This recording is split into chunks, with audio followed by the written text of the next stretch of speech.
야곱이 약복강 근처에서 하나님께 간절히 기도했던 사건을 다루고 있습니다. 야곱이 형 에서를 두 번이나 속임으로 말미암아 형이 죽이려고 하자 이 야곱은 자기 외삼촌이 있는 밧다람 쪽으로 도망을 갑니다. 지금의 시리아 이쪽으로 도망을 갑니다. 그래서 거기서 20년 동안 이 처가살이를 하면서 가정을 이루고 생활합니다. 그리고 20년쯤 되었는데 그 즈음 때가 하나님의 은혜로 야곱이 거부가 됩니다. 엄청난 부를 축적해서 가축과 그 가족이 아주 풍성하게 되고 숫자도 많아집니다. 그래서 20년쯤 되었을 때 주님께서 너는 고향과 친척집 너의 원래 가나안 땅으로 돌아가라 말씀하시자 야곱이 자기의 모든 재산과 자기의 가족 다 데리고 이제 가나안 땅으로 되돌아갑니다. 그래서 북쪽에서 쭉 내려와 가지고 어디에 이르게 되냐면은 요단 동편 땅인 이 오늘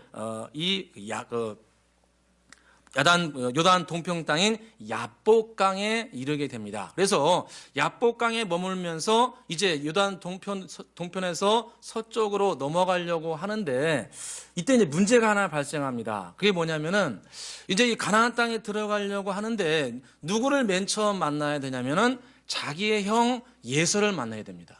이 가나안 땅은 지금 다 누가 실제적으로 모든 것을 부가 최고로 많았냐면은 자기 형 예서가 최고였습니다. 그래서 형 예서를 만나야 되는데 이 예서 만나기가 너무 두려운 겁니다. 왜냐하면은 20년이 지났는데도 형 예서는 자기 동생을 절대로 용서할 수가 없었습니다. 두 번씩이나 자기를 속여가지고 장자권을 빼앗아 갔으니 어찌 용서를 하겠습니까? 그래서 이 야곱이 양떼들을 보내가지고 형의 마음을 좀 녹여보려고 했는데 이것도 받아들이지 않고 형 에서가 400명의 훈련된 군사를 데리고 이 야곱을 맞으러 옵니다.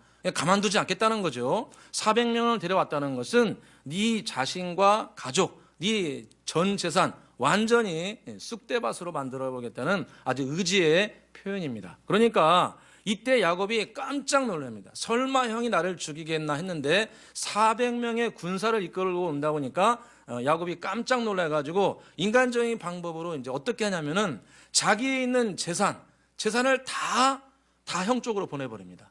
그 재산 중에서도 제일 좋은 것을 맨 앞쪽에 보내가지고 형에게 다 보내고 또 설마 형이 자기의 조카들을 보면 죽이지 않겠지. 자기의 자녀들을 보게 되면은 설마 자기 조카들을 죽이겠냐 해가지고 자기 아내와 또 식솔들을 다 먼저 보내고 자기 혼자 이제 맨 뒤에 남아서 기다리게 됩니다. 그래서 오늘 성경에 보면은 야곱이 다 떠나보내고 홀로 남는 시간을 가지게 되었다. 이렇게 말씀합니다. 우리 같이 한번 24절을 보겠습니다. 24절입니다. 읽겠습니다.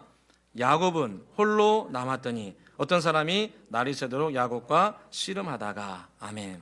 야곱이 홀로 남았더라.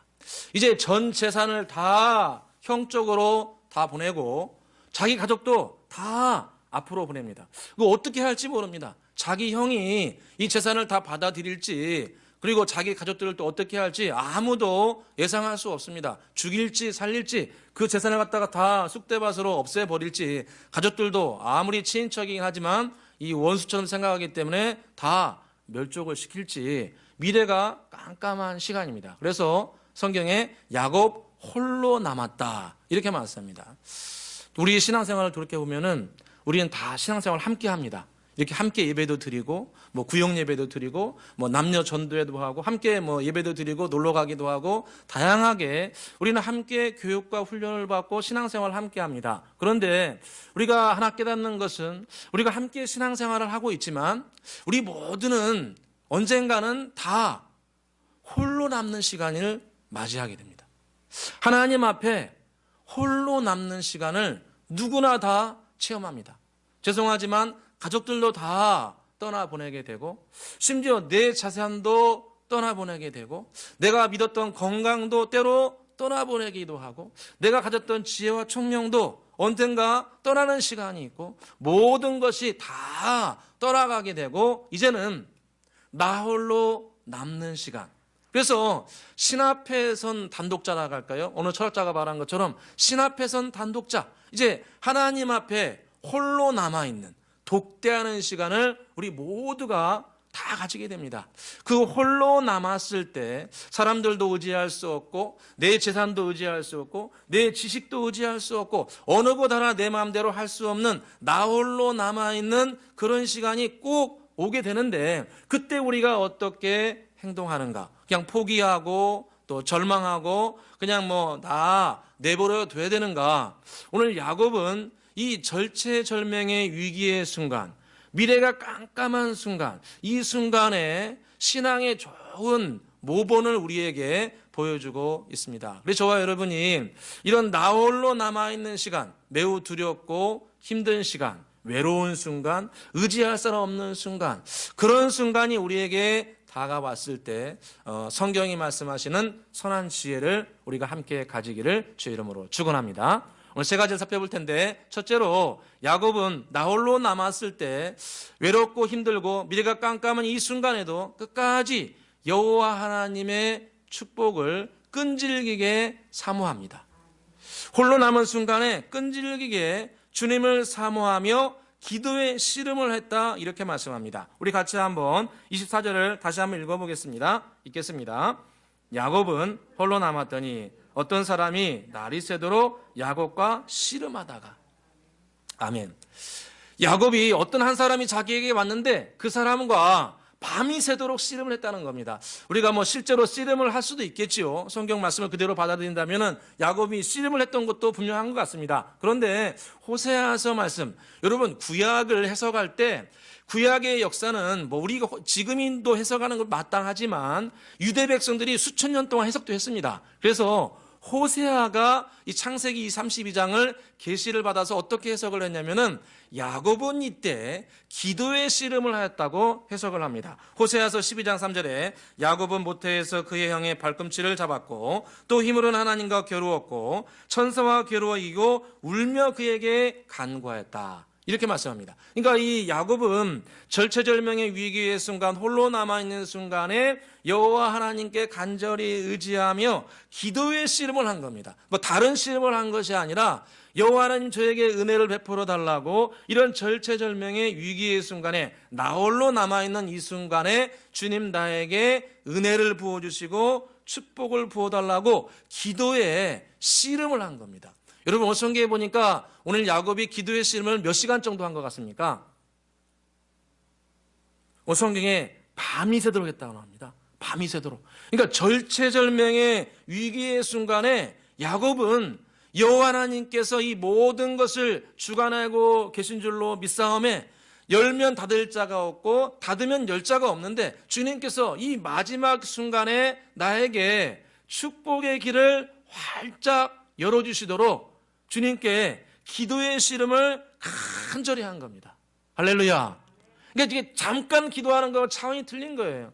내가 사느냐 죽느냐, 올라가느냐 내려가느냐, 흥하느냐 망하느냐, 회복되느냐 아니면 그냥 내 인생 이걸로 해가지고 망하는가, 내가 주님 앞에 인정받는 정말 곡식이 되는가, 아니면 쭉정이로 내 인생이 마무리되는가, 이런 절체절명의 위기의 순간에 야곱은 힘을 다해서 정말 몇 시간을 기도하는지 정확히 모르지만 밤이 맞도록 기도의 씨름을 간절히 했다는 겁니다. 그래서 야곱이 얼마나 주님을 간절히 사모했냐면은 날이 셀 즈음에 이 천사가 올라가려고 합니다. 올라가려고 하니까 야곱이 뭐라고 하냐면은 당신이 나를 축복하지 않으면 내가 절대로 당신을 보내주지 않겠습니다. 이렇게 간절하게 매달립니다. 우리 26절을 같이 한번 읽어보겠습니다. 26절입니다.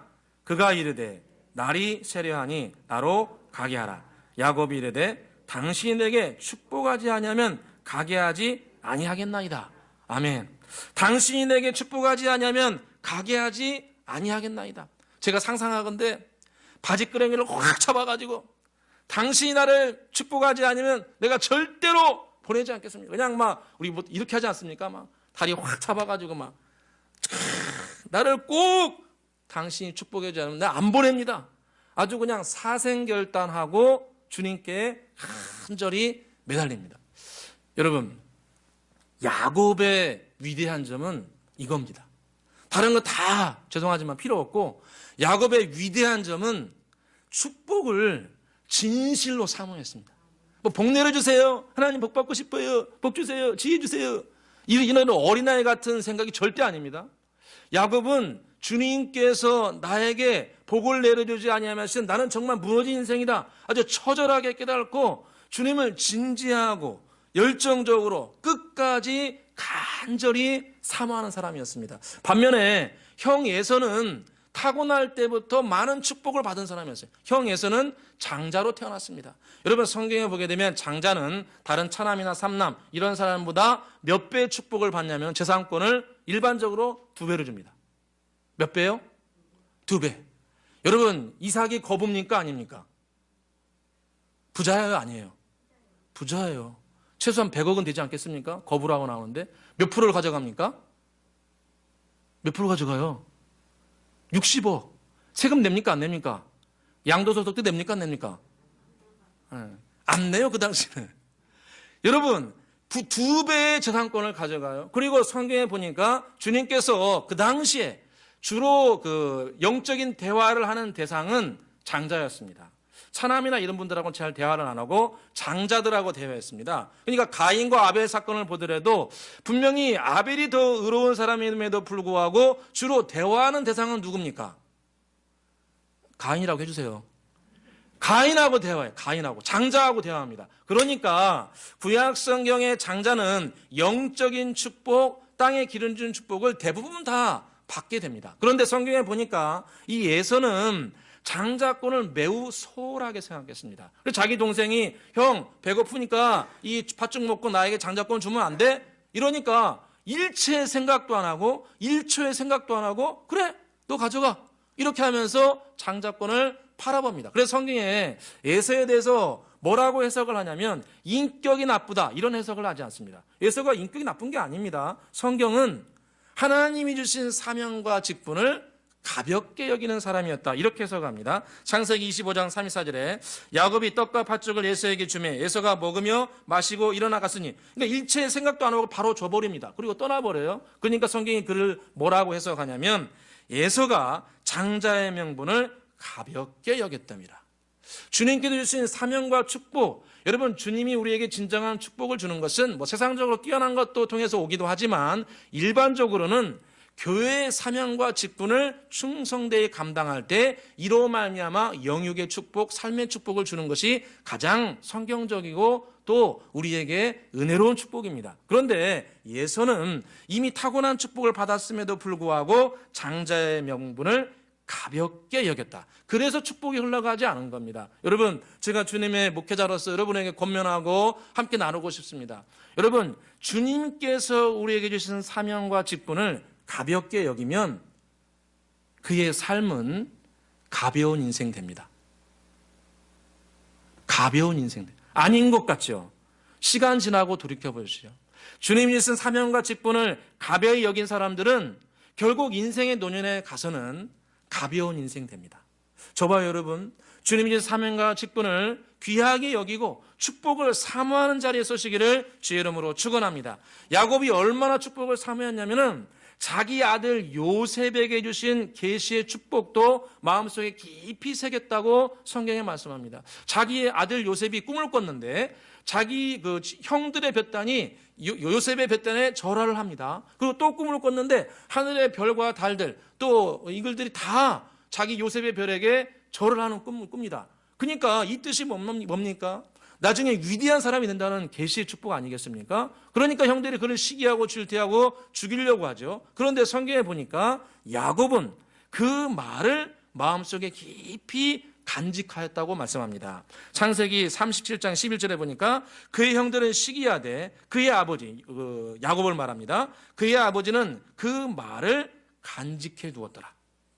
주님께서 주신 계시의 축복의 말씀을 마음속에 깊이 간직해 뒀다는 겁니다. 자기가 그런 인생을 살았으니까 우여곡절은 많지만 주님이 주신 축복의 말씀을 마음속에 깊이 간직하고 소중히 여기면 그대로 나에게 열매로 온다는 걸 너무나 잘 알기에 자기 아들 요셉에 대해서 하늘의 별과 달이 절을 하는 이 꿈을 꾸은 거에 대해서 형들은 어떻게 생각하는지 모르지만 야곱은 그 말을 마음속에 깊이 간직해 뒀다는 거예요. 그 간직한 대로 열매가 나타나잖아요.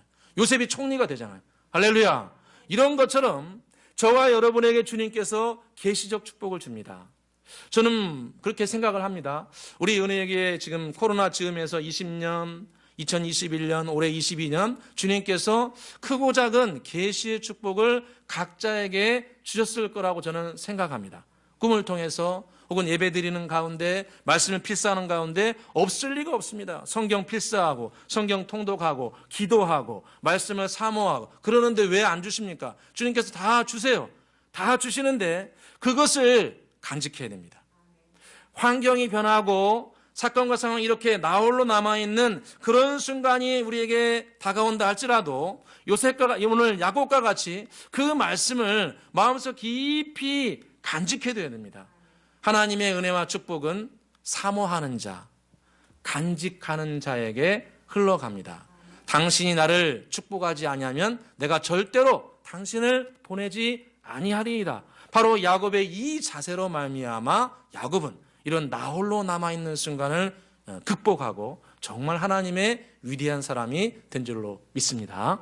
두 번째로 오늘 나홀로 남아있을 때 주님께서 야곱을 이끌어가는 그 방향은 예전의 모습을 벗어내버리라 이렇게 말씀합니다. 우리 같이 한번 28절을 읽어보겠습니다. 28절입니다. 읽겠습니다.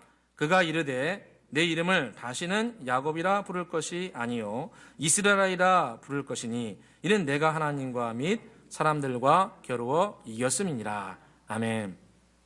주님께서 야곱의 이 간절한 기도, 당신이 나를 복내려 주지 않으면 내가 당신을 절대로 보내지 않겠습니다. 이 축복을 사모하는 마음 얼마나 귀합니까? 얼마나 소중합니까? 그래서 주님께서 나중에 정말 이에게 이스라엘이라는 이름까지 주고 축복을 내려주십니다. 그런데 주님께서 이렇게 쭉 가는데 톡 튀어나와가지고 야곱에게 하나 말씀하신 것이 있습니다. 그건 뭐냐면 네 이름을 다시는 야곱이라고 부르지 말라. 야곱이라고 부르지 말라. 여러분, 우리가 이름을 바꾸는 것을 간단하게 생각하면 안 됩니다. 우리의 삶을 살아가면서 이름이 바뀐다. 그것은 과거의 삶을 청산한다는 겁니다. 내 이름에 담아있는 삶의 태도와 자세, 이것을 벗어버린다는 거예요. 이걸 벗어버리고 이제는 새로운 이름을 가지고 이름에 맞게 생활한다는 거예요. 그래서 주님께서 하신 말씀이 너는 앞으로 다시는 야곱이라 부르지 말라. 이 말씀은 단순히 말로만 부르지 말라 이런 뜻이 아니고 야곱이란 이름 속에 담겨있는 어두운 그늘을 이제는 청산해버리라는 겁니다. 여러분 야곱의 뜻이 뭡니까? 태어날 때 형의 발 뒤꿈치를 잡고 나온 자라는 뜻입니다. 그 모습을 보고 부모님이 야곱이라고 줬어요.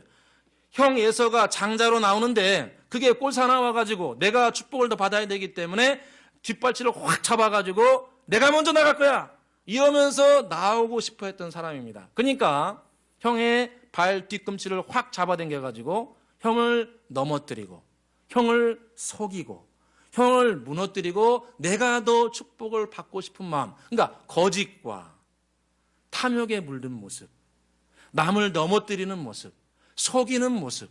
축복을 사모하는 건 좋은데 축복을 사모한 나머지 거짓을 행하고 남을 넘어뜨리고 악을 행하고 이런 과거의 야곱의 모습을 끝내버리라는 거예요. 여러분 이 오늘 사건이 일어난 장소가 어디입니까? 야복입니다. 야복의 뜻이 여러 가지가 있는데 야복의 뜻 중에 가장 중요한 것은 덜어낸다는 뜻입니다. 덜어낸다. 가득 차 있는데 이것을 덜어낸다는, 이게 싹 다 덜어낸다는 거예요. 야복의 뜻이. 그래서 주님께서 이 야복에서 덜어내라는 거예요.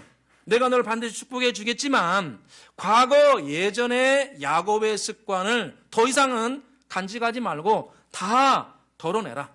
축복을 사모하는 것은 매우 소중한데 축복을 받기 위해서 거짓말을 행하고 권모술수를 행하고 앞에서 한 말하고 뒤에 한 말 다르게 되고 거짓을 행하고 사람들을 무너뜨리려고 하고 이렇게 억지로 해가지고 복을 받는 그 자세와 태도를 끝내버리라. 끝내지 않고는 다음 단계로 넘어갈 수 없다. 여러분, 지금 요단 동편의 야복에 있는데 이 야복만 넘어가게 되면은 가나안 땅, 축복의 땅입니다. 영적으로는 천국을 말합니다. 영적으로는 축복을 말하는데 과거의 습관을 그대로 가지고 있는 채 축복의 땅, 생명의 땅에 들어간다. 어불성설이라는 겁니다. 그래서 주님께서 말씀하신 거예요. 내 이름을 다시는 야곱이라고 부르지 말라. 과거에 거짓말하고 과거에 겉모술수를 부리고 축복은 사모하지만 악을 행하는 그 모습 반드시 끊어내버리라는 겁니다. 여러분, 구약성경에 보니까 요압이라는 사람이 나오죠. 요압은 위대한 장군입니다. 명장 중에 명장이죠. 그런데 이 요압의 가장 큰 맹점은 이 권력을 너무 사모해가지고 자기 권력을 잡는데 방해되는 사람은 싹 다 제거합니다. 원래 권력이 그런 모습도 있긴 하지만은 권력을 잡기 위해서 자기가 잡고 있는 권력을 누가 탐하면은 빼앗으려고 하면은 싹 다 제거해 버립니다. 그래서 이 다윗이 남북으로 분열되어 있는 나라를 통일하기 위해서 아브넬이라는 장군과 함께 나라를 통일하려고 합니다. 합치려고 합니다. 그래서 실제로 합칩니다. 근데 나라를 합치게 되면은 이 아브넬이 군대 사령관이 되니까, 국방부 장관이 되니까 그게 꼴사나워 가지고 이 요압이 이 아브넬을 갖다가 찔러서 살해합니다.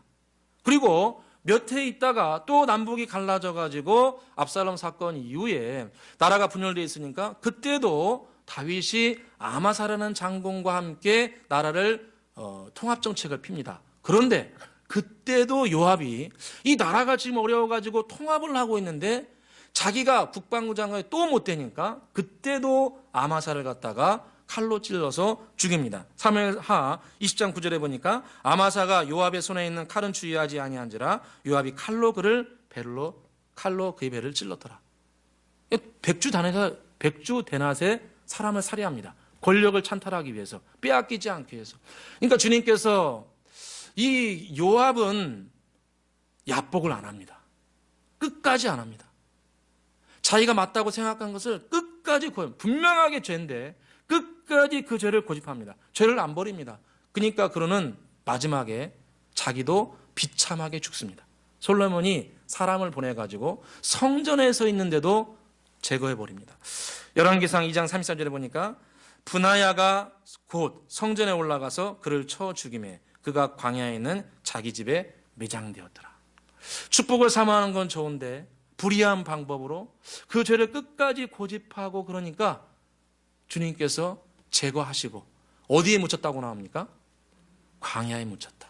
황량한 광야에서 비참한 삶으로 인생을 마무리합니다. 저와 여러분, 축복을 사모하는 마음 매우 중요합니다. 그런데 죄된 습관을 가지고 축복을 받을 수는 없습니다. 다윗이 위대한 점은 7계명을 어긴 후에 뼛속 깊이 회개합니다. 뼛속 깊이 그 죄를 뉘우치고 뼛속 깊이 그 죄를 절대로 행하지 않습니다. 노년에 아비삭이라는 아리따운 여인을 신하들이 보내지요. 근데 성경에 보니까 시중은 들게 하지만 잠자리는 함께 하지 않았다고 성경에 말합니다. 열왕기상 1장 4절에 보니까 이 처녀는 심히 아름다워 그가 왕을 받들어 시중 들었으나 왕이 잠자리는 같이 하지 아니하였더라. 이 죄를 절대로 짓지 않는다는 겁니다. 여러분, 저와 여러분이 나만이 아는 죄 있습니다. 나만이 아는 죄. 7계명에 관한 부분, 거짓을 행하는 부분, 권모술수를 행하는 부분. 우리가 주님께로부터 사명과 직분을 받았는데 그것을 가벼이 여기는 죄. 그건 타이틀이 아닙니다. 주님을 섬기라고, 교회를 섬기라고 주님이 주신 축복의 기회로 매우 엄중한 것입니다. 그래서 우리가 소중하게 생각해야 되는데 그것을 가벼이 여기는 것, 우리는 그걸 덜어내야 됩니다. 다 덜어내야 됩니다. 그래서 저와 여러분이 나 홀로 남았을 때 우리 자신을 깊이 돌아보고 과거의 죄의 습관을 반드시 덜어내야 됩니다. 내가 다시는 야곱이라 부르지 말라. 그 부르지만 다음에 주님께서 이스라엘의 축복을 주셨습니다. 마지막 세 번째로 주님께서 나 홀로 남았을 때 우리가 진정으로 회복되고 축복을 받는 것은 하나님과 동행하는 것이라 말씀합니다. 우리 같이 한번 28절을 다시 한번 읽어보겠습니다. 28절입니다. 그가 이르되 내 이름을 다시는 것이 아니요 이스라엘이라 부를 것이니 이는 내가 하나님과 및 사람들과 겨루어 이겼습니다. 아멘. 이 야복 사건을 통해서 주님께서 너를 다시는 야곱이라 부르지 말 것이고 너에게는 이스라엘이라는 이름을 주겠다 말씀합니다. 이스라엘, 예리 하나님인데 하나님과 겨루어 이긴 자라는 뜻입니다. 글자 그대로 하면은 하나님과 겨루어 이긴 자, 밤새도록 씨름해가지고 기도의 응답을 받았다는 뜻으로 주님께서 긍정적으로 해석을 줘서 너는 나 하나님 앞에도 간절히 기도해서 네가 이겼다, 내가 너에 응답해 주겠다, 이런 뜻으로 이제 주님께서 이스라엘이라는 이름을 주셨습니다. 그런데 이 이스라엘, 하나님과 겨루어 이긴 자, 이 말씀을 마치 우리 사람이 하나님께 막 뭐라고 얘기하고 막 강청해가지고 내 뜻대로 다 응답해 준다, 내 뜻대로 하나님을 조종할 수 있다, 이런 의미로 해석하면 안 됩니다. 그래서 어떤 분들을 가끔가다 그렇게 말씀하는 분 계세요. 절대 그러면 안 되는데 하나님 거기 멈춰, 내 말 들어, 뭐 이렇게 설교하고 말씀하는 분들이 계세요. 그 불경죄입니다. 불경죄. 불경죄예요. 그 지옥 가는 불경죄입니다. 그거 어떻게 하나님한테 거기 서, 내 말 들어, 제정신은 아닌 겁니다. 그거는. 여러분, 이스라엘이라는 뜻을 그래서 우리는 하나님과 겨루어 이겼다, 이 말씀을 아주 조심스럽게 해석을 해야 됩니다. 그래서 일반적으로 건전한 신학자들은 이스라엘을 어떻게 해석하냐면 하나님과 더불어 싸움으로 승리하는 자, 하나님과 더불어 행함으로 열매 맺는 자, 이렇게 해석을 합니다. 전 이 해석이 맞다고 생각합니다. 하나님과 싸우는 게 아니고 하나님과 더불어 싸움으로 열매를 거두는 자, 이 세상에 대해서 하나님과 더불어 행함으로 열매를 거두는 자. 여러분, 신앙의 본질적인 모습 아닙니까? 이스라엘의 근본적인 뜻 아닙니까? 우리 신약 백성들에 대한 하나님의 근본적인 뜻 아닙니까? 하나님과 동행하며 하나님과 함께 전쟁하여서 전쟁에서 승리하고 열매를 거두는 것, 이것이 우리 신앙의 매우 본질적인 겁니다. 그래서 주님께서 우리에게 원하시고 나 홀로 남았을 때 우리가 진정으로 열매를 거두는 것은 야곱의 모습을 버리는 거예요. 예전엔 내 힘과 능력으로 거짓말하고 이렇게 해가지고 억지로 축복을 얻었다면 이제는 하나님과 동행하고 하나님과 더불어 행하면서 하나님으로 말미암아 열매를 거두는 모습, 이것이 우리에게 향하신 하나님의 뜻과 계획인 줄로 믿습니다. 대표적으로 다윗을 보게 되면 다윗은 전쟁할 때마다 자기의 힘과 능력을 앞세우지 않았습니다. 오히려 여호와 하나님께 여쭤보며 나갔다고 성경에 말씀합니다. 블레셋 사람들이 르바임 골짜기에 가득했을 때 다윗이 하나님께 여쭤봅니다. 주님, 이 사람들을 저에게 넘겨주시겠나이까? 주님, 제가 어떻게 전쟁하며 나가기를 소원합니까? 이렇게 주님께 여쭤봤을 때 주님께서 말씀하시기를 뽕나무 숲에서 걸음소리가 들리거든 곧 돌격하여 나아가라. 그리하면 내가 너를 위하여 싸우리라. 이렇게 말씀합니다. 이 말씀이 매우 중요합니다. 사무엘하 5장 23절에 보니까 뽕나무 꼭대기에서 걸음소리가 들리거든 곧 공격하라. 그때 여호와가 너보다 앞서 나아가서 블레셋 군대를 치리라. 이렇게 말씀합니다. 뽕나무 숲에서 걸음소리가 다다다다다닥 하면서 들리게 되면은 곧바로 지체하지 말고 공격하라는 겁니다. 그리하면 나 여호와가 너를 위하여 싸우리라. 여러분, 주님과 동행하는 것은 성령의 감동을 받아야 됩니다. 걸음소리가 들리듯 진리의 영이신 성령께서 우리 안에 계시기 때문에 우리의 마음을 두드리십니다. 우리의 마음을 두드려요. 우리의 생각에, 우리의 마음에 진리의 영이신 성령께서 우리의 마음을 두드리시는 거예요. 이것은 뭐 특별한 사람들에게만 임하는 것이 아닙니다. 모든 주의 백성들에게 성령께서 감동하십니다. 우리가 관심이 없고 주님을 부르지 않아서 그렇지, 우리가 주님을 진실하게 부르고 주님의 말씀을 자주 읽고 생각을 주님께 드리면 주님께서는, 성령께서 우리 심령의 마음을 두드리십니다. 이것은 이렇게 하면 좋겠다. 그 사람을 위해서 기도해라. 할렐루야. 교회를 위해서 이렇게 하라. 네 직장 사업장 이렇게 운영해라. 그 사람에 대해서 이렇게 행동해라. 앞으로 이런 일들을 준비하라. 공부는 이렇게 하라. 이렇게 준비하는 것이 옳다. 성령께서 깨닫게 해주십니다. 성령께서 마음을 두드리세요. 그 마음을 두드릴 때 오늘 사무엘하 말씀에 곧 공격하라. 곧 어떻게 하라는 거예요? 공격하라. 곧 행동하라는 거예요. 머뭇거리지 말고 곧 행동해라. 누구를 위해서 기도하라. 누구를 위해서 보살피라. 섬기라. 그러면 생각하지 말고, 생각 많이 하지 말고 그대로 순종하라는 거예요. 그대로 행해야 그 뒤에 말씀 보면 그때 나 여호와가 너를 위해 싸우리라. 할렐루야. 저와 여러분의 신앙은 주님의 두드림을 받아야 됩니다. 주님의 두드림을 받았을 때 곧 행동하게 되면 주님께서 우리를 위해서 싸워주십니다. 주님께서 우리를 위해 길을 열어주십니다. 저와 여러분에게 주님께서 이미 두드리고 계세요. 성전 건축을 하면서 두드리시고 예배를 통해서 두드리시고 말씀 가운데 두드리고 계십니다. 그 두드림을 받았을 때 저와 여러분이 이제는 야곱을 벗어버리고 이스라엘로서 곧 순종하여 열매 맺고 승리하게 되시기를 주의 이름으로 축원합니다. 기도하겠습니다.